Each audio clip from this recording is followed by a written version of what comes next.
एक बार की बात है, जंगल में शेरू नाम का एक नटखट शेर रहता था। शेरू बाकी शेरों से बिल्कुल अलग था। उसकी खासियत थी उसका जिज्ञासु स्वभाव और मजाकिया अंदाज। वह हमेशा कुछ न कुछ नया करने की सोचता रहता था और अपने दोस्तों को हंसाने का कोई मौका नहीं छोड़ता था। एक दिन शेरू ने सोचा कि उसे बाकी जानवरों के लिए कुछ खास करना चाहिए। उसने प्लान बनाया कि वह जंगल में एक पिकनिक का आयोजन करेगा। उसने बंदर मन्नू, हाथी मोती, खरगोश छुटकी और तोते पंखू को बुलाया और सबको पिकनिक की खबर दी। सभी जानवर बहुत खुश हुए और पिकनिक के दिन का बेसब्री से इंतजार करने लगे।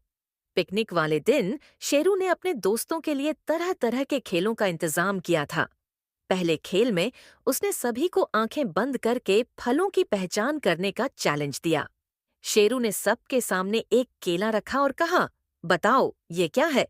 मन्नू ने झट से जवाब दिया, सेब। और सभी जानवर जोर से हंस पड़े। फिर शेरू ने उन्हें छुपा छुपी खेलने का प्रस्ताव दिया। शेरू सबकी आंखों के सामने एक झाड़ी के पीछे छुप गया, लेकिन उसकी पूंछ झाड़ी के बाहर निकल रही थी। छुटकी ने उसे तुरंत ढूंढ लिया और सबने हंसते हुए कहा, शेरू, तुम्हारी पूंछ तुम्हें हमेशा पकड़वा देती है। इस तरह शेरू ने उस दिन सभी को खूब हंसाया और पिकनिक को यादगार बना दिया। सभी जानवर शेरू की दोस्ती और उसकी नटखट शरारतों से बहुत खुश थे। का नाम नटखट शेर और उसके मजेदार कारनामे। एक जंगल में सोनू नाम का एक नटखट शेर रहता था।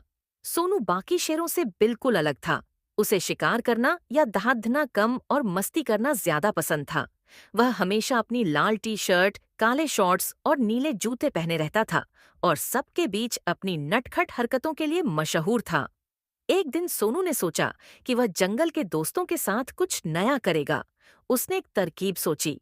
उसने एक बड़ी सी बाल्टी में पानी भरकर एक ऊंचे पेड़ की डाल पर रख दिया। जैसे ही खरगोश वहां से गुजरा, सोनू ने बाल्टी उलट दी और छपाक, पूरा पानी खरगोश पर गिर गया। खरगोश पहले तो चौंका, फिर हंसते हुए बोला, सोनू, तुम तो बहुत शरारती हो। सोनू का शरारतों का सिलसिला यहीं नहीं रुका। अगले दिन उसने जंगल के बीचों बीच एक नकली बिच्छू बनाकर रख दिया। जैसे ही हाथी ने उसे देखा, वह डर कर पीछे हट गया और जोर जोर से चिल्लाने लगा। लेकिन जैसे ही उसने देखा कि बिच्छू असली नहीं है, वह हंसने लगा। सोनू ने अपनी बद्धी बद्धी मासूम आंखों से हाथी को देखा और बोला, अरे डरना मत, ये तो बस एक मजाक था। धीरे धीरे सोनू की शरारतें जंगल के सभी जानवरों के लिए मनोरंजन बन गई। लेकिन सोनू का एक ही नियम था, उसकी शरारतें किसी को नुकसान नहीं पहुंचाती, बल्कि सबको हंसाती। एक दिन जंगल में अचानक आंधी तूफान आ गया। सारे जानवर इधर उधर भागने लगे।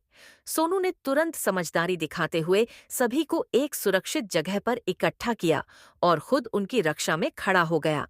उस दिन सभी को समझ में आया कि शरारती होने के साथ साथ सोनू दिल का भी बहुत अच्छा है। उसके बाद से सोनू की शरारतें तो जारी रहीं, लेकिन अब सब उसे और भी ज्यादा प्यार करने लगे। जंगल में सभी के चेहरे पर हंसी लाने वाला यह नटखट शेर सच में सभी का प्यारा दोस्त बन गया। सीख, मस्ती और शरारत भी ठीक है, बस किसी का दिल दुखाए बिना हंसी खुशी का माहौल बनाए रखना चाहिए। एक समय की बात है, जंगल में शेरू नाम का एक नटखट शेर रहता था। शेरू बाकी शेरों से थोड़ा अलग था। न तो उसे शिकार में कोई दिलचस्पी थी, न ही वह किसी से डरता था। शेरू को बस मस्ती करना और अपने दोस्तों के साथ खेलना अच्छा लगता था। एक दिन शेरू को एक अनोखा विचार आया। उसने सोचा, क्यों न आज कुछ मजेदार किया जाए। तो वह अपने दोस्तों बंदर, खरगोश और तोते के पास गया और बोला, आज हम सब मिलकर जंगल के राजा बब्बर शेर के साथ मस्ती करेंगे। शेरू और उसके दोस्त मिलकर बब्बर शेर के गुफा के बाहर कुछ पत्तों और फूलों का जाल बिछाने लगे। उन्होंने सोचा कि जब बब्बर शेर बाहर आएगा तो उसके पैरों में पत्ते और फूल फंस जाएंगे और सब उसे देखकर हंसेंगे। जैसे ही बब्बर शेर बाहर आया, पत्तों में फंसकर वह थोड़ा झुक गया और हैरानी से इधर उधर देखने लगा। शेरू और उसके दोस्तों की हंसी छूट गई। बब्बर शेर समझ गया कि यह शरारत शेरू और उसके दोस्तों की है। पहले तो वह थोड़ा गुस्से में था, लेकिन जब उसने देखा कि सब मिलकर खुश हो रहे हैं, तो वह भी हंस पड़ा और बोला, अरे शेरू, तुम वाकई नटखट हो। इसके बाद बब्बर शेर ने शेरू और उसके दोस्तों को समझाया कि शरारत करने में कोई बुराई नहीं, लेकिन ध्यान रखना चाहिए कि किसी को चोट न पहुंचे।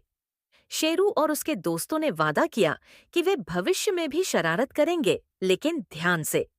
इस तरह शेरू और उसके दोस्तों ने जंगल में खुशी और मस्ती का माहौल बनाए रखा।